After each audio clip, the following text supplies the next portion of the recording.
मरकुस 5वां अध्याय 1 से 20 तक एक बड़ा घटना हुआ है। यीशु मसीह दुष्टात्मा पीड़ित एक जवान को छुटकारा दे रहा है। वो समुद्र से किनारे खदरेन जो जगह है वो खात गोत्र लोग इधर वो सूअरों को पालन करता है। वो पुराना नियम में खात जो वंशावली में जो आते हैं उन लोग इधर फंसे हुए थे और इनका धंधा है सूअरों को पालन पोषण करके उसको बेचना। तो उसी देश में आया है कदरेन देश में, और वो नाव से उतर के नीचे आया। उस समय एक दुष्टात्मा से भरा हुआ एक जवान, वो दुष्टात्मा से भरा हुआ एक जवान, उसके अंदर में लगभग 6000 दुष्टात्मा था। इसका अर्थ ये है दुष्टात्मा करोड़ों करोड़ है। तो वो जो दुष्टात्मा ये दुनिया में घूम रही है, जहाँ गलत जगह है, गलत दिल है, गलत इंसान है, उसके अंदर में घुस जाता है। इनके अंदर में बहुत सारे दुष्टात्मा घुस गया। तो ये घुस गया तो ये इसको कंट्रोल नहीं कर सकता है। इसको जंजीर से बांध के रखते हैं। ये कब्रिस्तान में रहता है। देखो कब्रिस्तान कोई रहने का जगह है क्या? बहुत गंदा जगह है कब्रिस्तान। उस जगह कब्रिस्तान एरिया में रहता था और वो सारे जो जंजीर को भी वो तोड़ के डाल देता है और वो अपने आप को वो कायल कर लेता है। देखो दुष्टात्मा का कार्य देखो, अपने आप को कायल कर लेता है, जंजीर को तोड़ के डाल देता है। उसको वो सोता नहीं था, वो कब्रिस्तान के आसपास वो रहता था। तो ये परिस्थिति में यीशु मसीह उधर आ रहा है और उसको डांटता है और दूर से बोल देता है।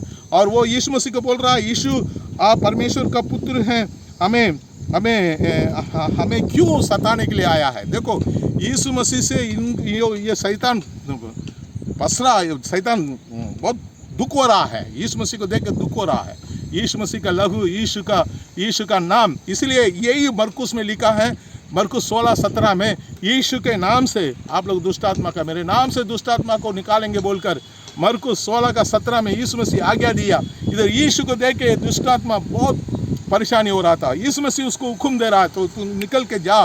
वो एक बिंदी करता है, हमको अदालत में नहीं भेजना है, हमको ये सुअरों के बीच में भेजो।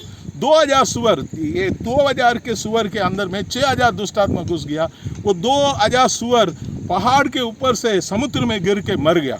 तो ये जो खात वंशावली में जो लोग हैं उन लोग क्या कर रहा है, ये जो धंधा को सत्यानाश हो गया है, हमको जवान सही हुआ है, इसके ऊपर इन लोगों का ध्यान नहीं है। यीशु मसीह इंसान के ऊपर ध्यान देता है। ये लोग जानवर के ऊपर ध्यान देता है। जानवर मर गया है, हमारा धंधा क्या होगा? ये जवान को हमको अच्छा रहे न रहे हमको क्या लेने देना। मगर यीशु मसीह एक इंसान को सही करता है, आज भी सही करेगा। यीशु के अंदर में इतना पावर है, यीशु के नाम के अंदर में इतना पावर है। मगर लूका 11:24, 25, 26 में लिखा है, एक दुष्टात्मा एक निकल के जाके दूसरा दुष्टात्मा को ले आता है। वो उनको कहाँ तसली मिलेगी, कहाँ आराम मिलेगी, उस जगह में आके वो फंस जाता बोल रहा है। यीशु ने खुद बोला, इसलिए यीशु मसीह इसको आज्ञा दिया है, जा इधर से निकल के जा। इनके जवान ठीक हो गया है। देखिए ठीक होने के बाद उसको वो अपने आप का कपड़ा पहनने लगा।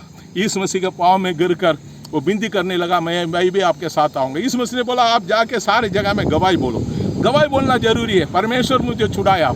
मैं पहले ये संसार का लोग था, मैं संसार के समान जी रहा था, मैं शैतान के पीछे था, मैं अभी यीशु के पीछे आ गया। मैं स्वर्गीय राज्य का लायक हो गया, अनंत जीवन मेरे को मिल गया। जो कोई यीशु मसीह के ऊपर विश्वास करेगा उसका अनंत जीवन मिलेगा। अभी अनंत जीवन, एक नया जीवन, एक नया शुरुआत, एक नया लाइफ उसको मिल गया है। इसलिए पहले यूहन्ना 4:4 में क्या लिखा है? परमेश्वर जो यीशु मसीह है जो आपके अंदर में है वो शैतान से भी बड़ा है। जो संसार में जो है शैतान, वो शैतान से भी आपके अंदर में जो है, दिल में, मेरे अंदर में जो है, वो जिसने अपने दिल को यीशु को दिया है उसके दिल में यीशु आ जाता है, दुष्टात्मा भाग जाता है। यीशु बड़ा है, यीशु ग्रेट, यीशु के नाम से दुष्टात्मा भागेगा। यूहन्ना 4:4 और मरकुस 16:17 को याद रखिए। वो दोनों वचन आपको काम आएगा। हमारे आसपास में कितना दुष्टात्मा का कार्य हो रहा है, उसके आप डरो मत, बिल्कुल डरो मत। यीशु है, यीशु के नाम से सब भाग जाएगा। God bless you.